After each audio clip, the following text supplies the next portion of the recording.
Alright, y'all, RMJ Movie Reviews back again. Not another movie review, just some more movie news. I know that you all probably know there was a leak that came online about the Expendables 3, and apparently there's been like 189,000 people all over the world who've been illegally downloading Expendables 3 a couple weeks before it's supposed to be released.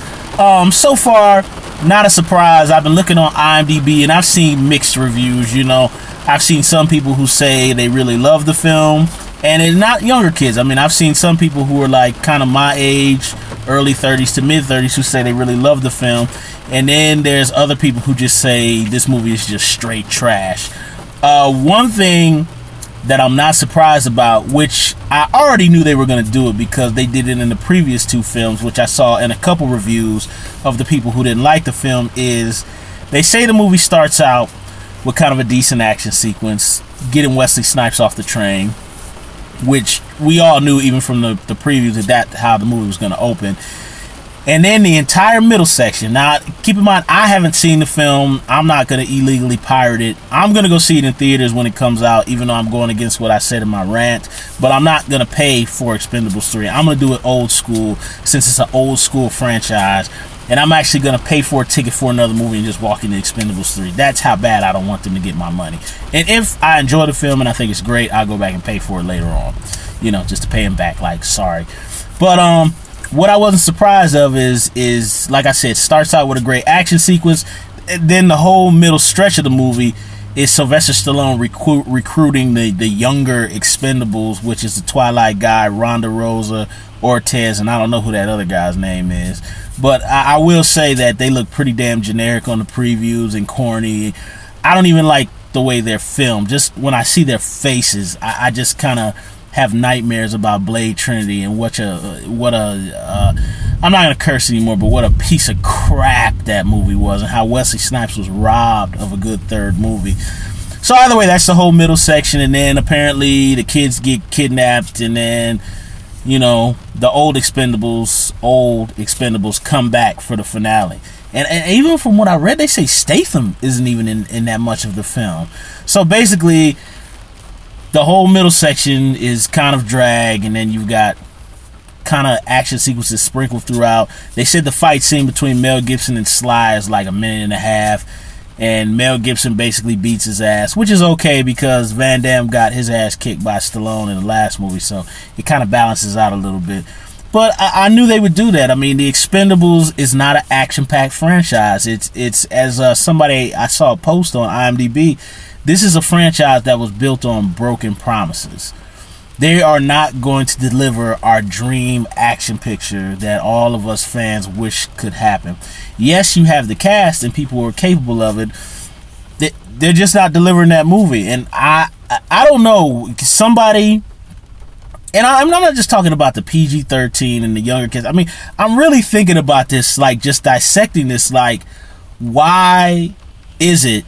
I can understand the first film because Sly was having problems. You know, that was an uphill battle. So the first film, although the really weird choices in that film that he made, I still give him slack because it had a really good finale in that movie.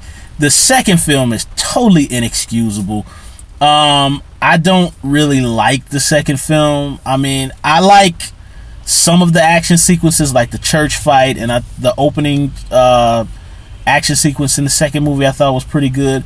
But like one person said on IMDb, I mean, it was just too easy. The Expendables just shoot everybody. There's no challenge.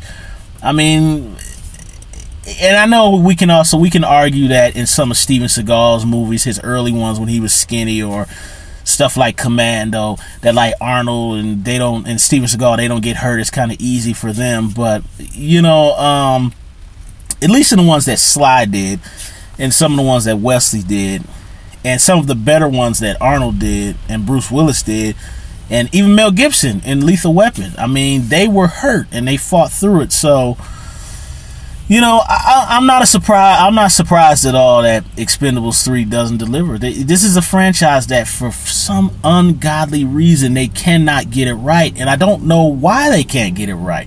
These are people who have been making this type of film for 30 years, and they've done great action films, And even some of the people who were the stunt coordinators and stuff, let's please, guys, let's have a serious discussion. I mean, I'm not ranting. I mean, I really just cannot understand why, with the talent, they just cannot get these movies right. They seem to do the opposite.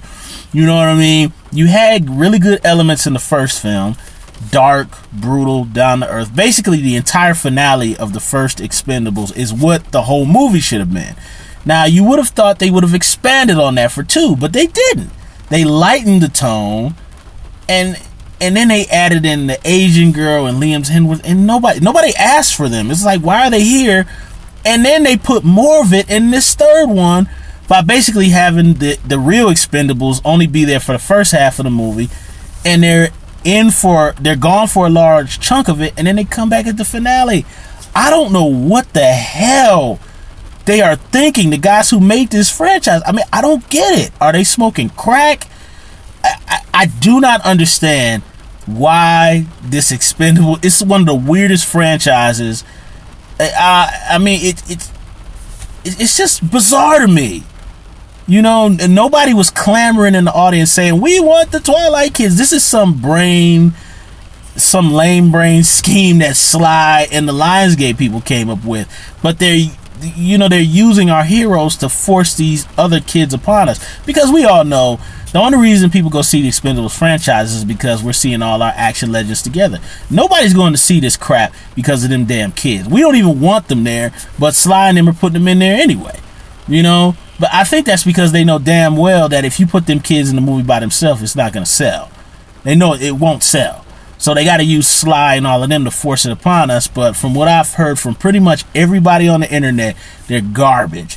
Yes, there was one guy who's on here on YouTube who he gave what's the boy's name from Lutz, the Twilight guy, gave him a stunning review, which I don't really have much to say about that. I don't even really know how seriously I can even take that. He said he was good in the movie. I don't know what to say about that. The less said, the better. But let's talk, people. Why the hell can't they make what's a simple franchise so difficult?